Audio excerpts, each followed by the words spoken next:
kembali lagi di channel alur cerita film horor kesayangan kita. Dimana lagi kalau bukan di Berkah Dewanti Official.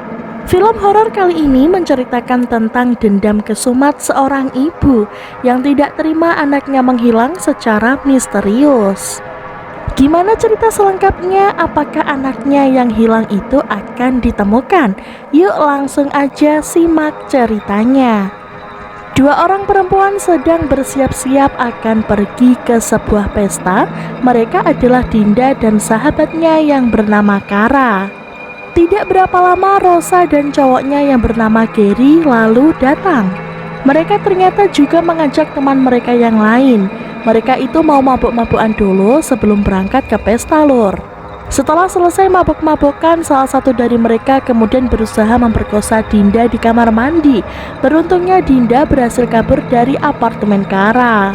Keesokan harinya ibu Kara yang bernama Bu Lydia pulang dan melihat apartemennya dalam kondisi berantakan. Dia lalu menuju ke kamar Kara, tapi ternyata Kara tidak ada di kamarnya. Kemudian Bu Lydia menelpon Dinda untuk menanyakan keberadaan Kara, tapi Dinda tidak berkata tentang apa yang sudah mereka lakukan semalaman. Karena telah menghilang, cowoknya yang bernama Putra lalu bertanya kepada Dinda soal kejadian malam itu, tapi Dinda tetap tidak mau bercerita tentang apa yang telah terjadi. Bu Lydia pun mendatangi seorang paranormal yang bernama Nenek Wong untuk menanyakan keberadaan Kara. Nenek Wong kemudian melakukan ritual penerawangan. Dia lalu berkata kalau Kara sudah mati. Dinda tinggal di kontrakan bersama adiknya yang bernama Ari karena kedua orang tua mereka telah meninggal lur. Selanjutnya Dinda pergi ke apartemen untuk menemui Bu Lydia yang sekarang kondisinya sedang sakit karena terus memikirkan anaknya. Dinda heran saat dia melihat Bu Lydia sedang berdoa untuk arwah Kara karena sampai saat ini keberadaan Kara masih belum ditemukan. Bu Lydia memohon agar Dinda mau menceritakan semuanya, tapi Dinda masih tetap tidak mau bercerita. Dinda mendengar suara Bu Lydia yang menangis di dalam kamarnya. Dia lalu lari ketakutan karena Bu Lydia marah-marah dan mengancamnya. Kemudian di jalan Dinda bertemu dengan Nenek Wong. Dia heran karena Nenek Wong berkata kalau ada seseorang yang berdiri di sebelah Dinda. Nenek Wong kemudian berkata apakah Dinda benar-benar ingin tahu siapakah yang ada di sebelahnya. Tapi Dinda menolaknya dan dia langsung pergi begitu saja. Cowok yang berusaha memperkosa Dinda waktu itu bernama Wisnu. Saat akan ke kamarnya, dia melihat ada perempuan misterius bergaun merah yang selalu muncul di setiap lantai. Saat akan keluar lift, hantu itu menarik kakinya dan akhirnya Wisnu mati karena kepalanya terjepit pintu lift. Terbangun dan mendengar ada suara air di dalam kamar mandi, Dinda heran kenapa Ari sudah mandi sepagi itu. Tapi tidak berapa lama terdengar suara Ari yang mengetuk pintu kamar mandi. Dinda langsung ketakutan karena yang di sebelahnya ternyata bukan Ari, melainkan adalah hantu perempuan bergaun merah. Dinda bercerita kepada Putra kalau ada hantu yang memakai gaun merah baru saja mendatanginya dan dia juga yang telah membunuh Wisnu. Dinda meminta agar Putra membantunya untuk menemukan Kara. Marco dan yang lain menghadiri upacara pemakaman Wisnu. Rosa lalu menunjukkan video kejadian yang dialami Wisnu kepada Marco. Dinda kemudian datang dan bertanya sebenarnya ada kejadian apa di malam itu. Tapi mereka semua berkata kalau mereka tidak tahu apa-apa. Ternyata saat mereka minum-minum, Rosa mendengar suara teriakan Kara. Tapi Gary seolah-olah tidak mau tahu soal kejadian malam itu. Mereka pun memutuskan untuk pulang duluan. Saat mereka berdua sedang sibuk berdebat, tiba-tiba hantu bergaun merah berdiri di tengah jalan dan menabrak mobilnya. Namun saat turun dilihat tidak ada apa-apa lor. Mendadak hantu itu muncul menyerang Gary. Gary segera memacu mobilnya dan kabur mengajak Rosa. Tapi ternyata yang berada di sebelahnya bukanlah Rosa. Gary panik dan akhirnya dia mati tertabrak mobil. Di adegan lain, Ari tidak bisa tidur karena dia mendengar suara tetangganya yang sedang bermain bola. Dia lalu keluar kamar dan menegur tetangganya agar tidak berisik saat bermain bola. Tapi saat Ari akan kembali ke kamar, perempuan bergaun merah muncul dan mengejarnya. Dinda terbangun karena dia mendengar teriakan adiknya. Tiba-tiba ada yang mengetuk pintu. Ternyata itu adalah Rosa. Dia memberitahu Dinda kalau Gary juga mati, Lur. Dinda yakin kalau hantu perempuan bergaun merah itu adalah Kara, karena terakhir sebelum Kara menghilang, dia memakai gaun berwarna merah.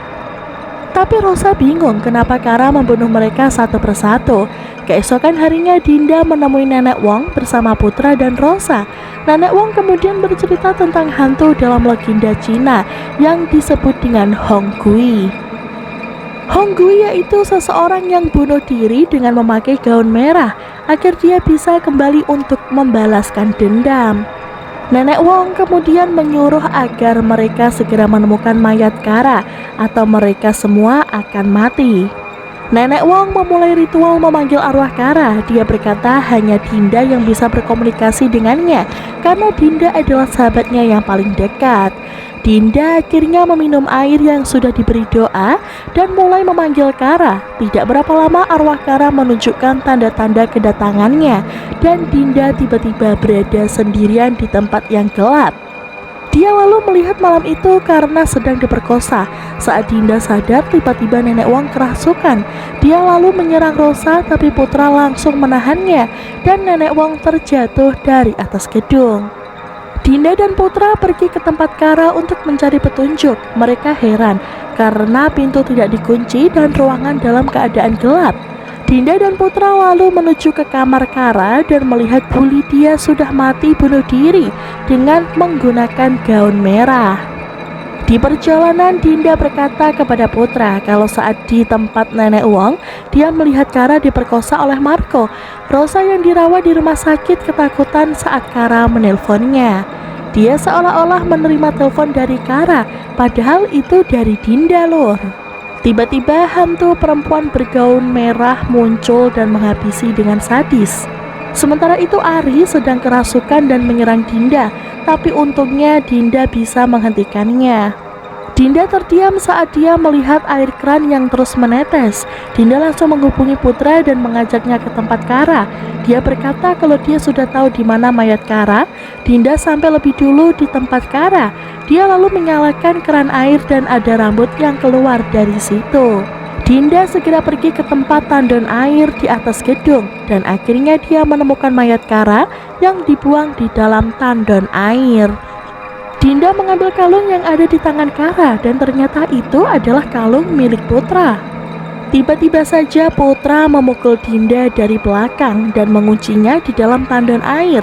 Ternyata malam itu Putra datang ke tempat Kara dan dia melihat Marco di atas tempat tidur.